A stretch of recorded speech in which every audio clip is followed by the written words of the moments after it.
The Jets have an excellent young running back in Breece Hall, but there are some specific things they need to do to build him a quality supporting cast. Tell you what they are today on Locked On Jets. You are Locked On Jets, your daily New York Jets podcast. Part of the Locked On Podcast Network, your team every day.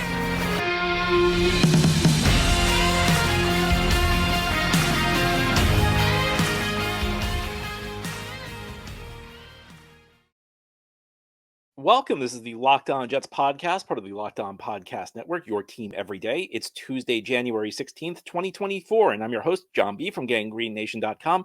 Thanking you so much for making the show your first listen or first watch every day. Subscribe to this show for free on YouTube or wherever you get your podcasts so you'll get new episodes as soon as they're posted. If you enjoy the show and are listening on a podcast source, give it a 5-star review. If you enjoy the show and are watching on YouTube, give this episode a big thumbs up. Helps us out, helps other Jets fans find the show. Today's episode is brought to you by LinkedIn Jobs. LinkedIn Jobs helps you find the qualified candidates you want to talk to faster. Post your job for free at linkedin.com/LockedOnNFL. That's linkedin.com/LockedOnNFL to post your job for free. Terms and conditions apply. Well, few positions have been devalued over the last 2 decades like the running back position has been in the NFL, but the Jets still have some decisions to make about what they do at running back this offseason, and we're going to discuss some of those decisions, and I'll offer some recommendations on today's episode. Now, I think we all know, or at least we all should know, that the Jets have an excellent starting point at the running back position. That's a young guy by the name of Breece Hall, who just put together an excellent season, even though he fell slightly under 1,000 rushing yards. He was one of the few big play threats. In fact, maybe the only big play threat the Jets have on offense. In fact, I think you could argue one of 2 above average players for his role on the Jets offense. I think you could say Breece Hall is clearly an above average number 1 running back. I would say Garrett Wilson's an above average number 1 receiver. Outside of that, I'm not sure the Jets really had guys they could count on in their respective roles this season. So when we talk about what Jets need to do at running back, we're really building around Breece Hall. And we know in today's NFL, most backs are not full-time guys. You need maybe a number 2 back. Now, I think the Jets probably will, going forward, lean away from a straight timeshare. It probably won't be like 2 backs splitting the carries equally. But I think the Jets still will need a second back who will have a significant role, even if it's maybe more of a 70-30 split, because you want to get Breece as many carries as possible. You also need to be cognizant of the future. Breece was a guy who had very, very heavy usage in college. And at the running back position, you have a very steep aging curve. I mean, the running backs age as poorly as any position. And that's because there's just a lot of physicality there. When you get the ball, you got guys bearing down on you. There might not be a position, there might not be a position that ages worse in this league than running back. And you can see historically that, by the time you're in your late 20s, for the most part, you're done as a back. And even among the exceptions who continue to be productive into their late 20s, into their 30s, there's lots of guys who did not get a lot of carries early in their career. There's a certain odometer at the running back position. So what do the Jets need to do to help Breece Hall out? Who's a good complement to Breece? Well, you can talk stylistically. I think certainly, you probably look for more of a power back, because even though Breece is big, I think of it as more of like the Lightning and a Thunder and Lightning combo. The Thunder is the more of the power back, the guy that runs through tackles, and Breece is big enough that he can do it, but I think of him as more of a home run hitter. So if you're looking for stylistic match, maybe that's what you look to. On yesterday's show, I talked about what the Jets need to do at quarterback, and I mentioned that the number 1 priority at the quarterback position was not so much something that had to do directly with quarterback. It was upgrading the supporting cast, because whether Aaron Rodgers is here next year, which he will be, but whether Aaron Rodgers is playing or a backup's in the lineup, you're going to need to help them out more than you helped them out this year. And I think the same is true at the running back position. There were lots of complaints about Breece Hall, especially like October, November, because if you looked at his rushing totals, they weren't very good in a lot of those games. And another thing that I heard over and over was that, he's too much of a home run hitter. He's not grinding out the 4, 5, 6 yard gains. He's either getting stopped for no gain 1 yard, or he's, running for 40. I think a lot of that has to do with the blocking, though, because we talked a lot about how it impacted the passing game. We talked a lot about how it impacted the quarterbacks like Zach Wilson. Well, of course it impacts the running game. In fact, there have been studies that have suggested that the blocking you get is typically more significant than the running back you have. And of course, there are outliers, and I think Breece can be one of the outliers. But the Jets certainly need to upgrade their offensive line around Breece. That's the bottom line there. But beyond that, if we're talking about what the Jets should be looking to do to help Breece Hall out, well, get him a more reliable back. And how do you get a more reliable back? Well, there's no one size fits all solution, but one thing you can look to is the Jets need to get younger at running back. And this has been an ongoing issue with the New York Jets franchise for over a decade, where the Jets bring in these backs at the end of their careers and they think, we can squeeze a little bit more production out of them. And maybe they're not what they used to be, and that's a classic team building approach where you're trying to get like the last productive football out of guy who used to be a star, maybe not a star anymore, but can still be a productive player. It hasn't worked very well for the Jets at running back, and this year was the latest example when they gave Dalvin Cook a pretty lucrative contract, a pretty lucrative 1-year contract, and I have to admit I dropped the ball on that. I forgot everything I've told you on this podcast through the years. I mean, how many times have I said exactly what I'm saying now? Think young at running back. What did the Jets do? They went and got an older player, and I know, Cook's still in his 20s, but again, running back has a steeper aging curve than practically any other spot on the field. They went out and got a guy whose numbers kind of looked lower. His numbers were ticking down, even if he still was productive that last year in Minnesota. The trajectory was not good.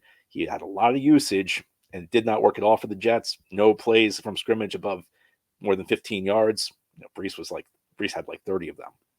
So stop thinking old at running back. Again, this is not a Joe Douglas thing. It's not a Robert Saleh thing. It's something the Jets have done over numerous regimes, numerous GMs, numerous head coaches.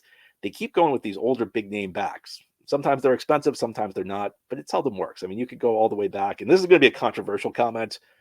LaDainian Tomlinson really kind of started this trend in 2010, where he was kind of at the end of his career. And here's the thing, like Jets fans remember LaDainian Tomlinson being really productive. And he was. The first 5 games, he looked like vintage Chargers LaDainian Tomlinson.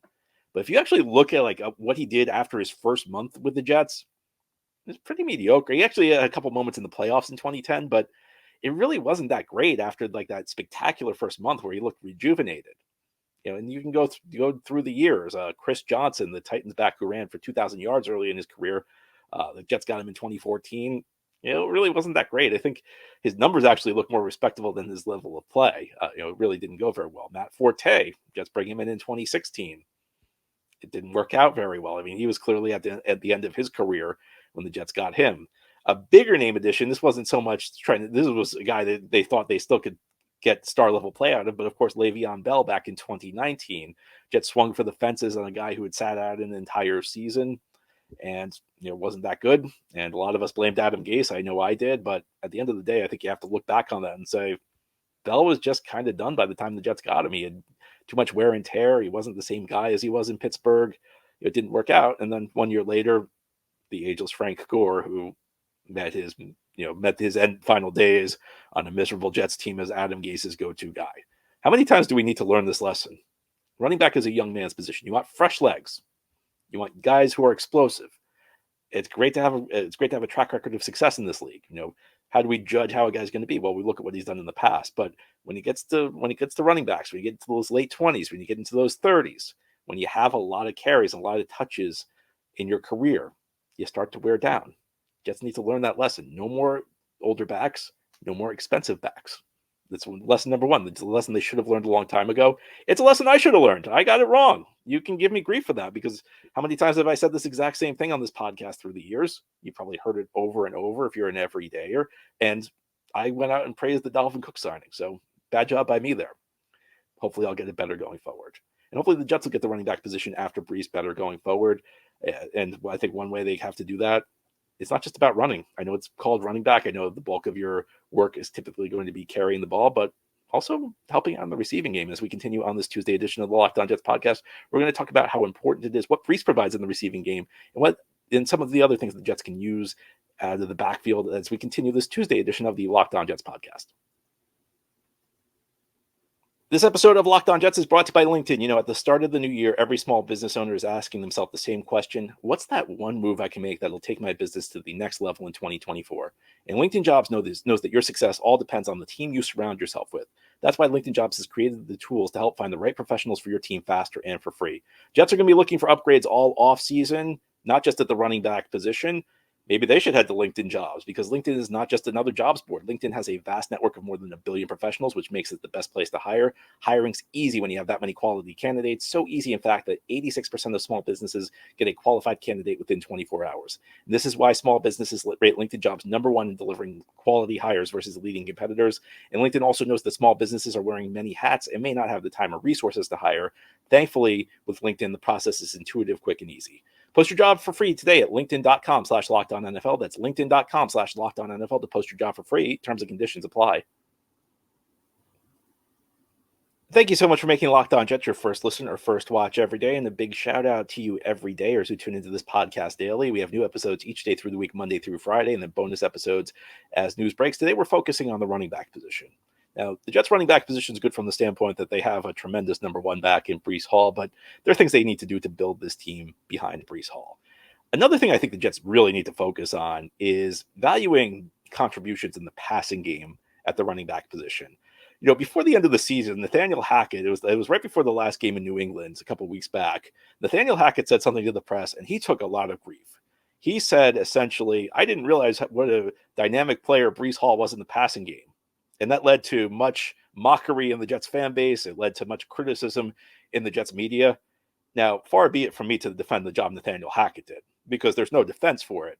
I actually felt like the criticism he got for that wasn't entirely fair, because the Jets used Breece a lot in the passing game this year. It's one thing for Hackett to say we didn't realize how good he was, but it's not like they avoided using Breece in the passing game.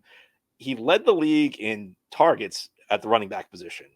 He led the league in receptions at the running back position. He led the league in receiving yards at the running back position.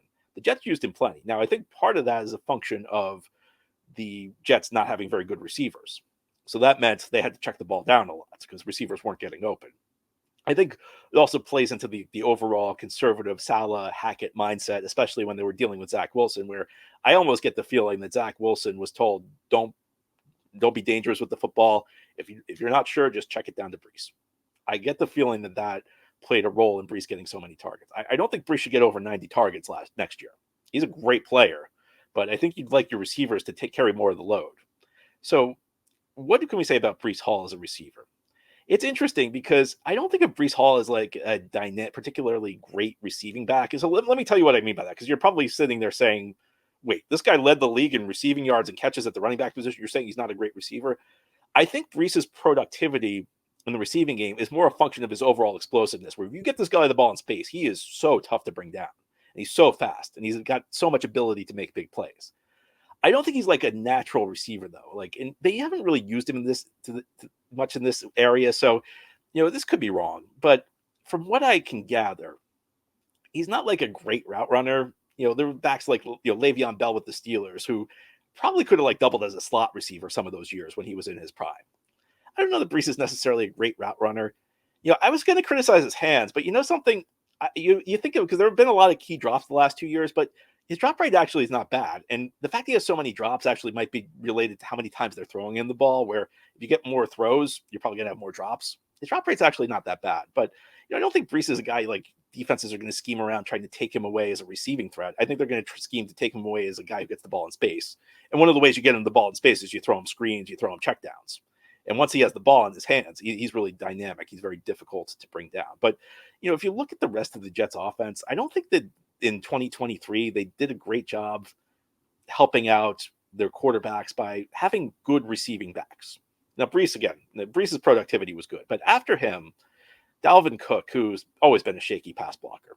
And that's like the one area of Breece's game where I don't think he's that great.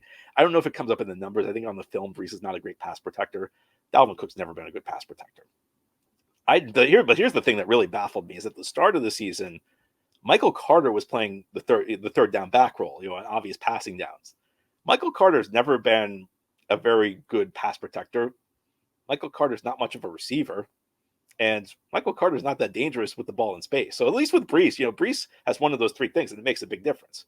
Michael Carter doesn't really add a whole lot there. And this is kind of like a catch-22, because I just spent the first segment of the show telling you that the Jets need to focus on younger backs. Well, what's the number one thing that keeps younger backs off the field in the NFL typically? It's an inability to protect the passer, because in a lot of college schemes, they're not that nuanced. They don't have that great of an understanding of pass protecting. NFL schemes, the blocking assignments are much more complicated. So there's a lot going on there that's a little bit tough to, it's kind of trying to find the balance.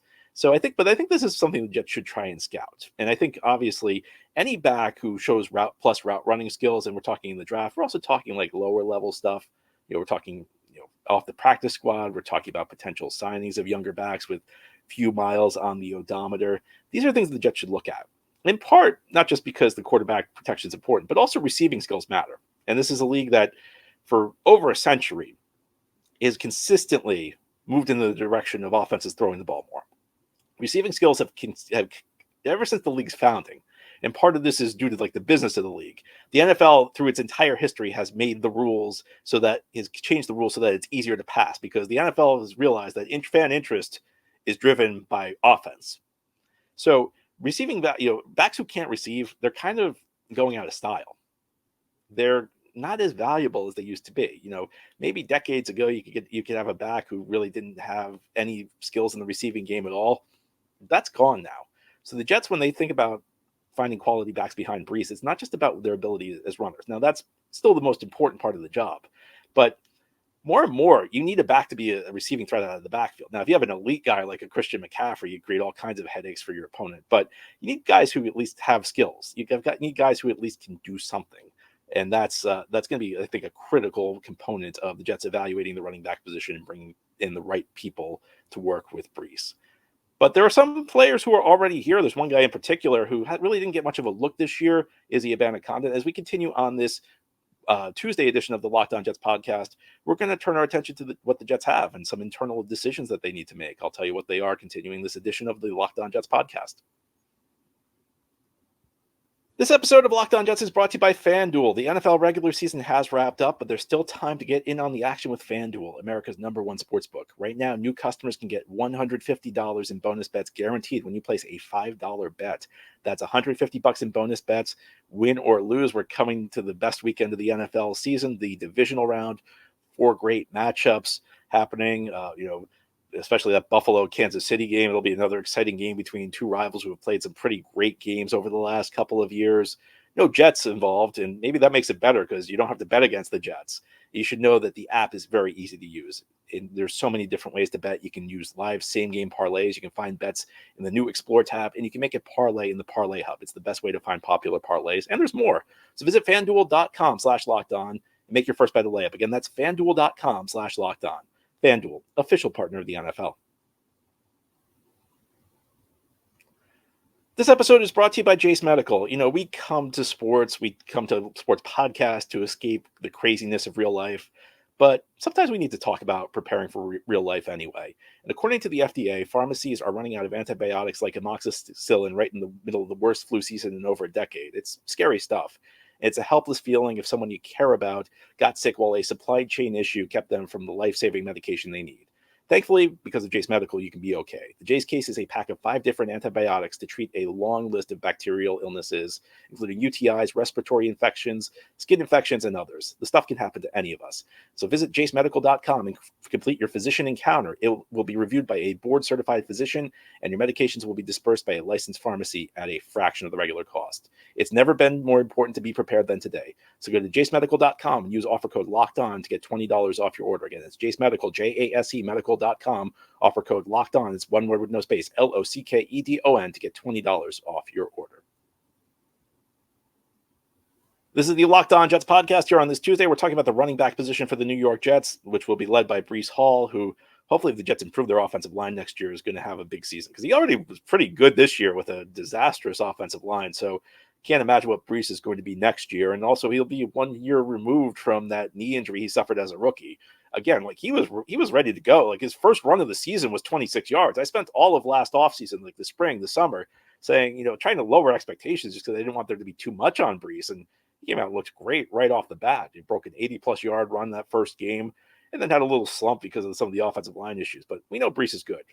It's all about building up the supporting cast behind Breece. And one of the players who may or may not have a future is a guy the Jets drafted late this year in the day 3 of last year in the 2023 draft. That's Izzy Abanikanda out of Pittsburgh. And everything the Jets are focused on this offseason at the running back position really comes down to what they think Izzy Abanikanda can be. Because again, running back's a young man's position. And if you it's not unusual to find a guy who could be a productive player in day 3 of the draft, or at least it's less unusual than it is at a lot of other spots on the field. If you're asking me, are we going to get a quarterback on day 3 of the draft? The answer is almost certainly no. If you're asking me, are we going to get a wide receiver who's good on day 3 of the draft? Probably not. Are you going to get a good running back day 3 of the draft? It's possible. And, it's tougher to find a number 1 back, a lead back on day 3. The Jets don't need a lead back. The Jets need a complementary player. What I like about Izzy is he's got the speed, at least, in theory, he's got the speed. I don't know that he showed a whole lot as a rookie in what limited action he got. I do think that, it'll be interesting to see. It's difficult to fully judge him because the rest of the Jets' offensive infrastructure was such a mess this season.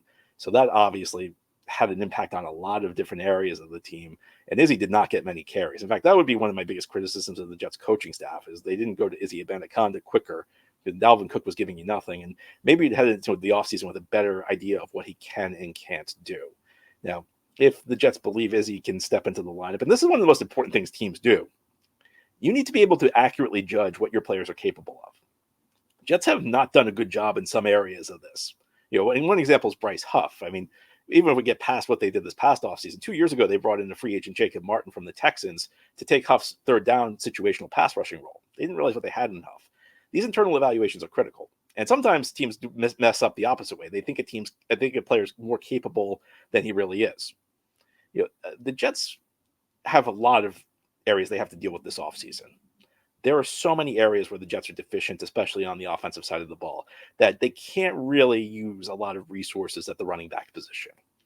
As much as I'd love to get Breece a dynamic running mate, maybe a great 1-2 punch, that's not going to be easy because the Jets have limited resources and the more pressing needs are offensive line and receiver, both because of the state of those positions, but also because of positional value.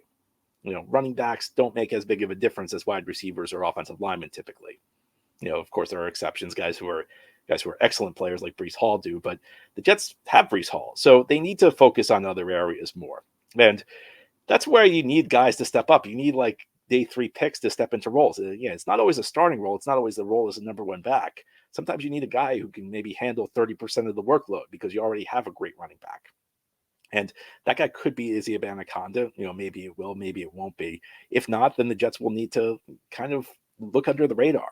Is there a free agent available who isn't going to be paid a lot of money? Maybe his team overlooked him. The waiver wire is another spot. I mean, it always feels like there's some waiver wire running back who, and sometimes they don't even get a lot of work on week 1. Sometimes it's later in the season where they take over and they wow you. But a lot of this will come down to whether the Jets think Izzy Abanikanda can be a player. And the one thing Izzy's got going for him is that speed. Because I think one of the biggest contributions a running back can make these days is the ability to hit home runs, the ability to make big plays. Because a lot of what happened the first couple of yards is based on what the offensive line does. Not entirely. I mean, you can make a guy miss, you can run through arm tackles. But for me, the biggest difference between a good back and an okay back is the ability to turn okay plays into big plays. Because once you get 5-10 yards down the field, it's all about your ability to make a guy miss or your ability to break a tackle. It becomes far less about what your blocking is. So this is good. This is actually going to be one of the more interesting players, one of the more interesting internal evaluations the Jets make this offseason. What do they think about Izzy Abanikanda? It's interesting because a year ago we had all these young backs here. We of course had Breece, but we also had Izzy, we had Michael Carter and Bam Knight. Well, 2 of those guys are gone now. And, Jets fans had a lot of trepidation about letting those guys go. It seems like they were both pretty good evaluations, though. Now they need to make a decision on Izzy Abanikanda. And again, they have limited data based on games, but they have seen him every day in practice. They have gotten an opportunity to get a good sense of what he can and can't do. And now's the time to determine whether or not he's fit to be the number 2 back behind Breece Hall. Anyway, that's all for today's episode. This has been the Locked On Jets podcast, part of the Locked On Podcast Network. Your team every day is our motto. As always, if you enjoy the show, hit the subscribe button where you're watching or listening so that you'll never miss an episode. If you enjoy the show and are listening on a podcast source, give it a 5-star review. And if you're watching on YouTube, give this episode a big thumbs up. It helps us out and helps other Jets fans find the show. Hope you have a great Tuesday, everybody. Send in your mailbag questions. Tomorrow we have our weekly mailbag show. That's ahead on the Locked On Jets podcast.